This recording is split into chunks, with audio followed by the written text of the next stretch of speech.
Sabe quando a gente pensa na segurança de um banco? A imagem clássica que vem logo à nossa mente é aquela porta gigante do cofre. Nossa, com certeza. Aquela roda de metal pesado, né? Exato, aquela estrutura de aço maciço, um monte de câmeras de vigilância em volta, alarmes super calibrados. E, bom, é uma visão reconfortante, porque ela se baseia numa barreira totalmente física. Você consegue ver o que te protege. E consegue ver de onde vem a ameaça também. O cérebro humano adora essa ideia de uma linha de defesa impenetrável. A gente gosta de saber exatamente onde termina a segurança e onde que começa o perigo de verdade. Mas aí eu te pergunto, e quando o assalto não acontece lá no caixa forte? E quando o assalto acontece, sei lá, dentro da sua própria percepção? Essa é a parte assustadora. Sim, imagina o golpista ignorando completamente aquela parede de aço e indo direto na sua audição, na sua visão, sabe? Usando estímulos falsificados que acionam o seu pânico, aquele seu senso de urgência.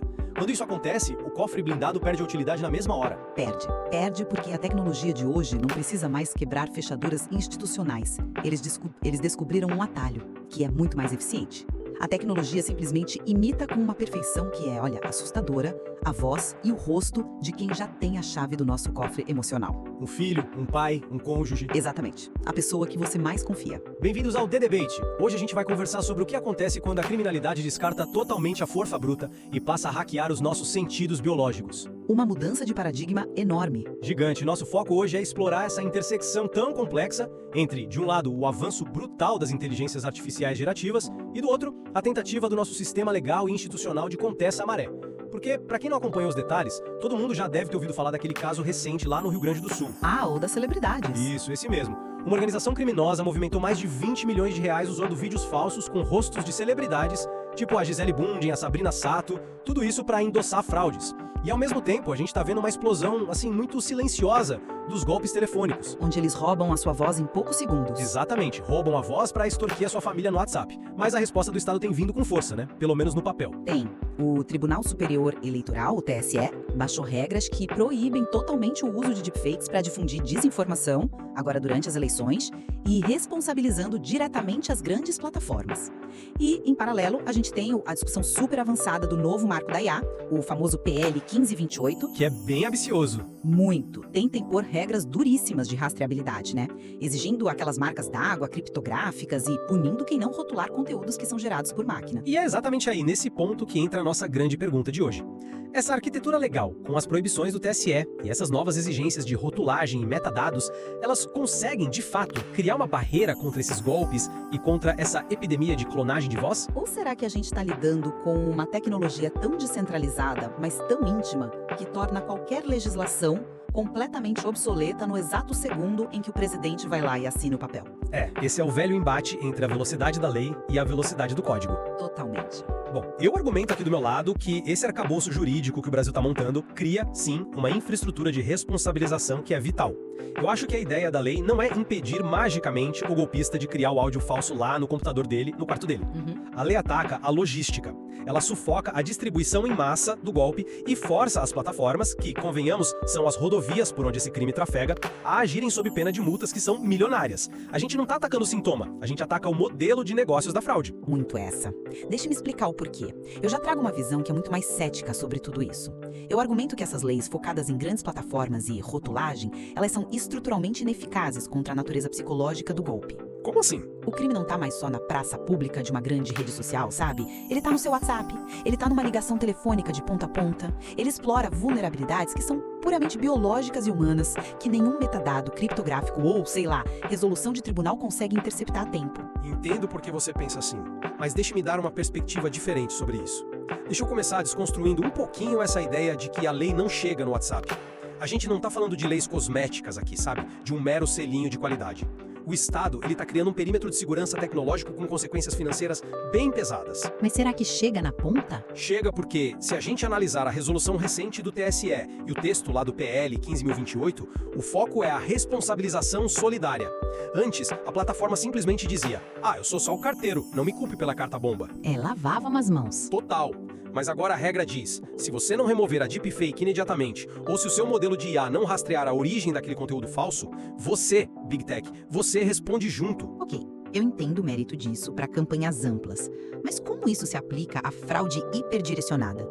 Porque você citou o caso lá do Rio Grande do Sul, da quadrilha que roubou 20 milhões. Eles usaram anúncios falsos em redes sociais abertas com o rosto da Gisele Bündchen. Nesse caso específico, eu até concordo com você que responsabilizar a plataforma que vendeu o espaço do anúncio funciona. Sim, corta o mal pela raiz. Só que o verdadeiro terror, a fraude que está destruindo a saúde mental e financeira das famílias hoje, não é o anúncio patrocinado. É o que a gente tem visto na mídia como o golpe da ligação muda. Espera, vamos detalhar como isso funciona para quem não está familiarizado. Porque a mecânica por trás dessa ligação muda é o que realmente assusta. É aterrorizante como que o criminoso opera hoje em dia. Ele não precisa que você mande um áudio de 5 minutos lendo um texto para ele conseguir clonar sua voz. Ele não precisa disso. Ele simplesmente liga para o seu número, um telefone desconhecido toca, você atende e diz: alô, quem fala? Só isso? Só. Você não diz o seu nome, não dá dados sensíveis, nada. São, talvez 3 segundos de áudio. Só que o software de inteligência artificial não está ouvindo as suas palavras. Ele está analisando a frequência fundamental da sua corda vocal. Caramba! Ele mapeia o seu trato vocal, os picos de ressonância, o seu sotaque, o ritmo exato da sua respiração. Em 3 segundos, ele gera um modelo matemático perfeito da sua garganta. Os dados das empresas de cibersegurança mostram que isso já basta para uma correspondência de voz de 85%. Uau! E com esse modelo em mãos, o golpista digita o que ele bem entender no teclado e o software cospe um áudio com a sua voz, sabe? Chorando, pedindo dinheiro, desesperada. Aí ele pega esse áudio e manda direto no WhatsApp do seu pai. Foi exatamente o que aconteceu naquele caso super repercutido do pai do influenciador Dario Centurioni. Eu lembro desse caso. O pai dele é um radialista super experiente e conhecia a voz do filho de trás pra frente. E mesmo assim ele transferiu dinheiro. Então como que a resolução do TSE ou a exigência de um painel de transparência do provedor vai parar um criminoso que roubou 3 segundos da sua voz numa ligação analógica e mandou um arquivo direto pro celular do seu pai? A lei tá tentando policiar um outdoor gigante, mas o crime de verdade tá acontecendo num sussurro dentro da sua própria casa. A sua descrição do funcionamento da IA gerativa é perfeita. E de fato, a velocidade com que eles extraem esse mapa vocal é de cair o queixo. Mas olha, eu acho que você está subestimando o impacto sistêmico da lei. Como assim? Você diz que o crime acontece num sussurro, né? Mas para esse criminoso encontrar as vítimas certas, para ele saber exatamente quem é o pai do Dario Centurioni e o número dele, ele depende de vazamentos de dados. Ele depende de um ecossistema gigantesco de informações que circulam nessas mesmas grandes plataformas ou em corretoras de dados duvidosas que o PL 15.288 e a própria LGPD já começam a cercar. Mas os dados já vazaram, esse é o ponto. Eu sei, mas tem mais um detalhe. O PL exige que os desenvolvedores dessas ferramentas de voz restringam o acesso na origem. A plataforma que cria a IA tem que ter salvaguardas. Se eles criam um software que permite clonar qualquer voz sem verificar de quem é a identidade do usuário, eles podem ser responsabilizados civil e administrativamente. Mas você realmente acredita que as ferramentas clandestinas que os golpistas estão usando obedecem às regras ditadas lá em Brasília? Eu acredito que a grande maioria das IAs de prateleira, aquelas que realmente baratearam o crime para qualquer um fazer, essas vão ser forçadas a obedecer. Mas aí é que tá a falha de engenharia dessa lei. A gente está lidando com uma assimetria temporal brutal. O PL 158 propõe um cronograma onde fornecedores de modelos de IA de grande porte têm, 12 meses para se adaptar às regras. E as empresas menores têm de 2 a 3 anos. É o tempo de adaptação do mercado. Sim, mas 3 anos no mundo da IA gerativa é o equivalente a 3 séculos. Pensa bem, há 3 anos a gente ria do Midjourney porque ele desenhava pessoas com 7 dedos na mão. Lembra disso? Lembro, era bizarro. E hoje ele ganha concurso de fotografia profissional. Os modelos abertos, de código aberto, evoluem a cada semana. E detalhe, eles já rodam localmente no computador do próprio golpista. O Estado não tem jurisdição nenhuma sobre um código de computador descentralizado que um hacker baixou via torrent e roda offline na casa dele. Tá, eu entendo esse ponto do código aberto e realmente é o grande desafio de qualquer regulação de software no mundo. Mas é exatamente por isso que a lei foca na ponta final da cadeia de distribuição e na chamada proveniência técnica. Vamos falar um pouco do como essa lei pretende funcionar, porque a sacada tecnológica dela é muito boa. Não se trata só de dizer para a plataforma: olha com cuidado para ver se isso é falso. A defesa técnica do PL 1528, lá no capítulo 3, foca em marcas d'água criptográficas e credenciais de proveniência, o padrão C2PA, por exemplo. Explica como isso funcionaria na prática, só para ficar claro o tamanho da ambição dessa ideia. Claro. Pensa nessa marca d'água não como um logozinho no canto da tela, que qualquer adolescente corta no Photoshop hoje em dia. Pensa nisso como um chassi de um carro. Ok, um chassi. Isso. Quando o áudio é gerado por uma IA legítima, bem no momento da renderização do arquivo, o software assina aquele pacote de dados com uma chave criptográfica invisível, lá no fundo do código do arquivo. Ela não altera o som de jeito nenhum, mas ela tá lá nos metadados.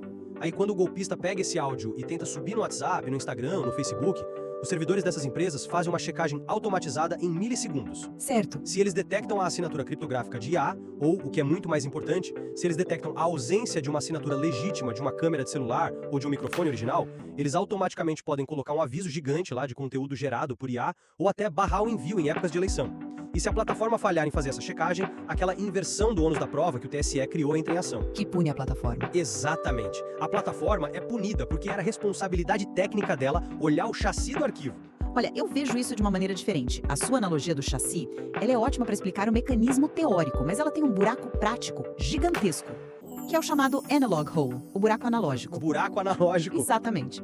Imagina o seguinte cenário. Se eu gero este áudio criptografado lindo, cheio de metadados de IA no meu computador, dou play nas minhas caixas de som da mesa e simplesmente uso o microfone do meu celular para gravar esse áudio e mandar para o WhatsApp. Adivinha o que acontece com a sua criptografia militar de chassi? Ela é eliminada no momento em que o áudio passa do ar para o microfone. A recodificação destrói o metadado. Exato. O arquivo que o WhatsApp recebe agora é, para os olhos do servidor, legitimamente um áudio gravado pelo microfone de um celular. O metadado diz, gravado no iPhone do golpista. E pronto. Toda aquela engenharia sofisticada de leis, de sanções altíssimas do TSE, de chave C2PA aprovadas a duras penas no Congresso, é completamente driblada por um truque que a gente usava para gravar música da rádio numa fita cassete nos anos 90. Eu admito, o buraco analógico é mesmo o calcanhar de Aquiles de qualquer sistema de metadados. E é por isso que os sistemas já estão evoluindo para marcas d'água acústicas, que são imperceptíveis ao ouvido humano, mas que de alguma forma sobrevivem a essa gravação ambiente. Mas o ponto que eu quero insistir aqui é, a regulação não precisa ser 100% infalível para ser eficaz. Sabe, a gente não deixa de usar cinto de segurança no carro só porque ele não salva todas as vítimas em capotamentos extremos. Se a gente obriga as Big Techs a implementarem essas restrições pesadas, a gente aumenta o custo operacional do criminoso. Ele não pode mais simplesmente automatizar o envio de 10 mil mensagens num clique. Ele vai ter que fazer processos manuais, e no fim do dia, quebram a viabilidade econômica daquele golpe. Eu concordo que isso aumenta o atrito para campanhas massivas de desinformação. Isso é verdade. O que me incomoda é que essa visão legalista e institucional, ela esquece deliberadamente o elo mais explorado de toda essa corrente, que é a nossa biologia.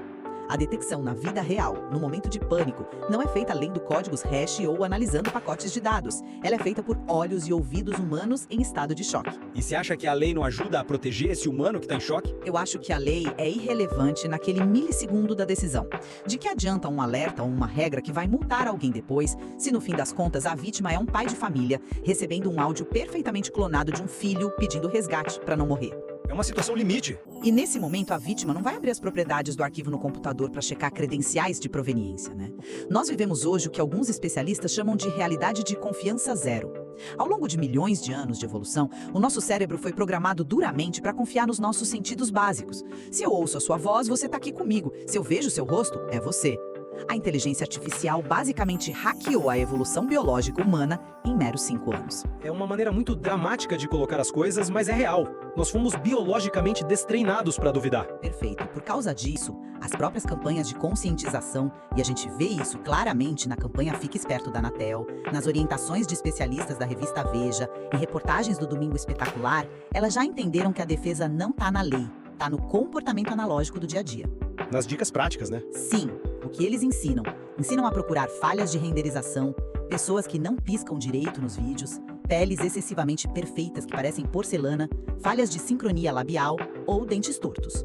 O especialista em cibersegurança que falou no G1 sobre aquele golpe da ligação muda, ele deu a dica mais primitiva e genial de todas. Qual foi? Ele disse: se um número desconhecido ligar, atenda e fique em absoluto silêncio. Não diga alô. Uau! Porque se for um humano do outro lado, ele vai falar alguma coisa. Alô, tá me ouvindo? Mas se for o software esperando a sua voz para clonar os 3 segundos, a ausência de som não dá alimento para IA e a ligação simplesmente cai.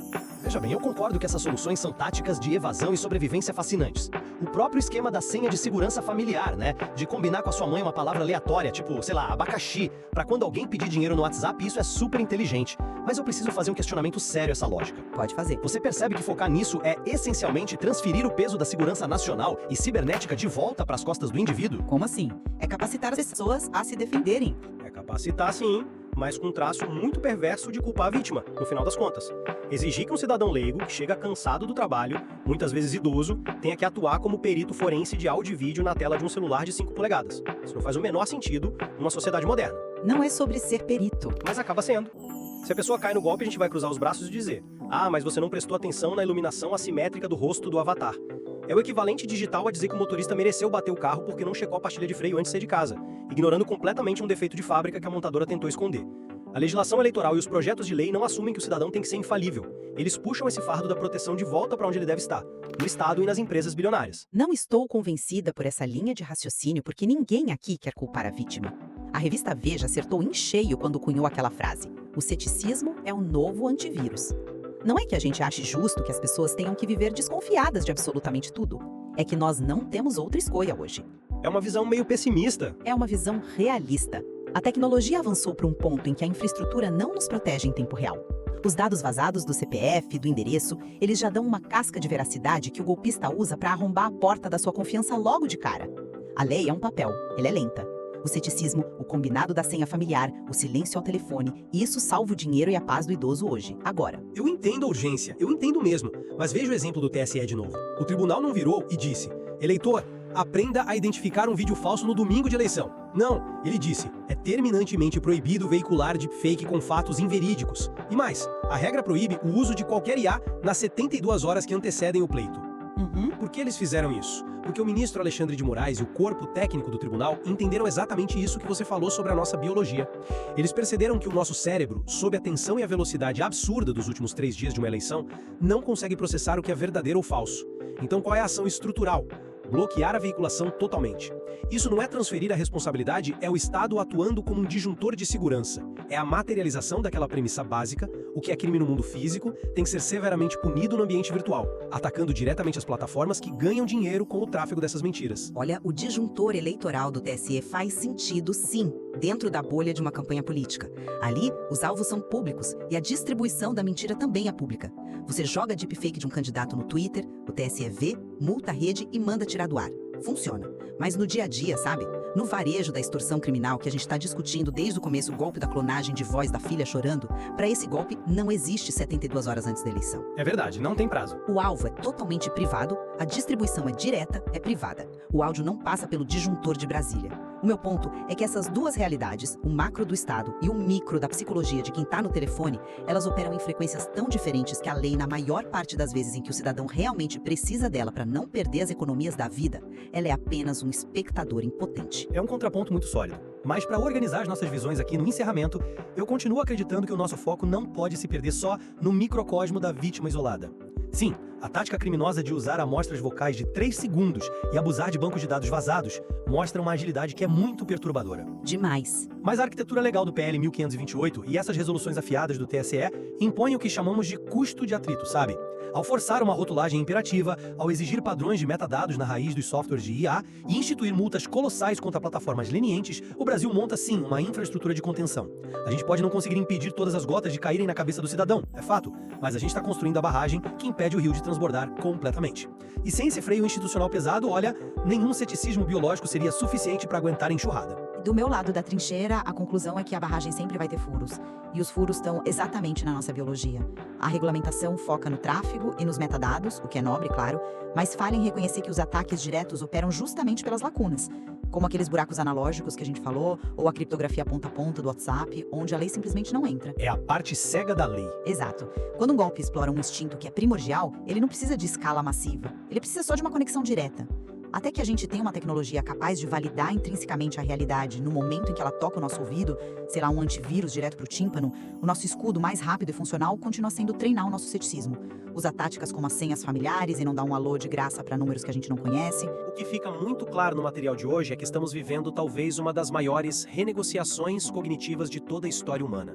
A forma como a inteligência artificial expõe os limites da nossa legislação e simultaneamente desafia o nosso aparelho biológico a duvidar de si mesmo é algo totalmente sem precedentes. A gente achou que o grande desafio do século seria ensinar as máquinas a pensarem como humanos.